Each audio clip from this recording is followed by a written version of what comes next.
Hello hi అందరికీ welcome to my channel. ఒకసారి నా స్టైల్లో చేయండి సేమియా ఉప్మా. చాలా బాగా వస్తుంది. రియల్గా నేను చేస్తూ ఉంటాను రెగ్యులర్గా. సో దీనికోసం సేమియాని వేయించేసుకొని పక్కన పెట్టేసుకొని కొంచెం హాట్ వాటర్లో ఈ సేమియాని వేసేసి వెంటనే తీసేయాలి. దానికోసం తాలింపు కూడా మనం ప్రిపేర్ చేసుకోవాలి. దీనికి మెయిన్ తాలింపే.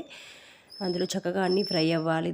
దీనికోసం మినపప్పు, పల్లీలు, జీలకర్ర, ఆవాలు, ఎండుమిర్చి, కరివేపాకు మంచిగా ఇవన్నీ వేసుకొని చక్కగా ఫ్రై చేసుకోవాలి. పచ్చిమిర్చి, ఆనియన్స్ సన్నగా పొడుగ్గా తరిగేసుకొని వేసుకోండి.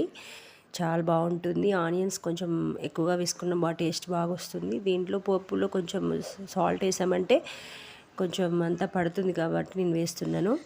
చక్కగా ఇది మంచిగా మీడియం ఫ్లేమ్లో మంచిగా ఫ్రై అయిన తర్వాత ఇందులో మనం ఉడికించి చల్లారబెట్టుకున్న సేమియాని అందులో వేసుకొని చక్కగా కలిపేసుకొని టాస్ చేయాలి 1 మినిట్ పాటు. కొంచెం ఫ్లేమ్ ఎక్కువ పెట్టుకొని. సో దీనికోసం ఏంటంటే సేమియా మనం హాట్ వాటర్లో తీయగానే ఫిల్టర్ చేయగానే స్ట్రెయిన్ చేయగానే ఏంటంటే కొంచెం చల్లటి నీళ్ళు పైనుంచి పోసుకోవాలి. దీనివల్ల అది ఉడకడం ఆగిపోతుంది.